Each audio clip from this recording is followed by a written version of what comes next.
Let's be honest, you're terrible with saving money. But it's not just you. In 2023, a majority of Americans have either little to no savings saved up. And this is in the middle of a recession, high interest rates, inflation, and with all of these things, saving is more important now than ever. But there's good news. There's actually a way to trick yourself into saving money with little to no impact in your lifestyle. Now, the most popular way that people save up is this. You get paid, you spend your money, and effectively whatever's left over is what you set aside for savings. But by the time this comes, there's nothing left to save. So you effectively just push it off to next month, and this cycle just unfortunately continues. And with this cycle, you're never able to save up that nest egg, build that emergency fund, or even save up for a vacation. Because saving your money is more than just separating accounts and hoping on whatever's left over. It's an important habit to build up for multiple reasons. Not only do you have a financial fallback, but it prepares you for unexpected expenses and it limits your financial stress. But don't worry, I'm gonna help you out with all of this.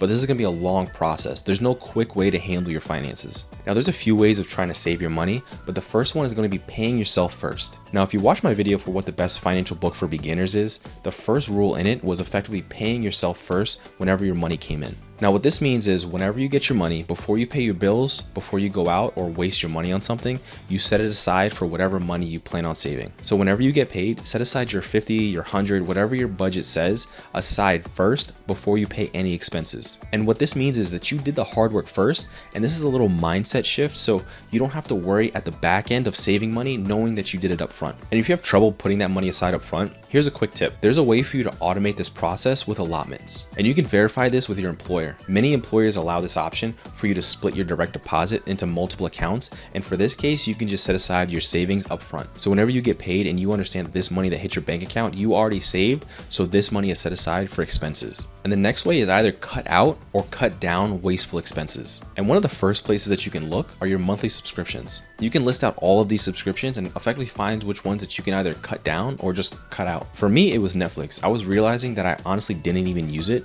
so this was an easy $20 saved. But before you go out and try to spend this extra money, set it aside for your savings budget. But it's not just subscriptions to cut out. Also look at things like fast foods or you going out to eat, because let's be honest, fast food's not getting any cheaper.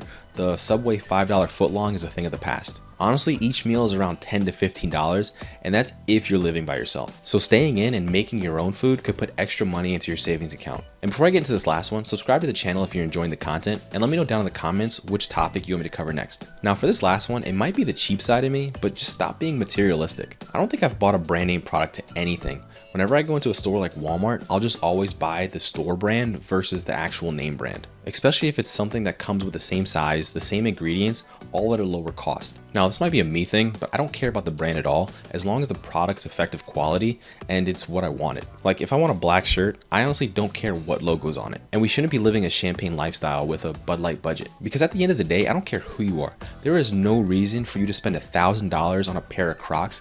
I mean, that's just being stupid. Now, the overall takeaway is simple. You've waited long enough to start saving, and stuff like this won't happen overnight. Saving money is like the story between the tortoise and the hare. You don't need to try and max out everything because it'll effectively burn you out and you'll just stop. You just need to focus on the slow effect, because little things compound over time. But if you have trouble deciding which bank account to go with, click on this video where I cover the top 5 banks that all have high yield savings accounts.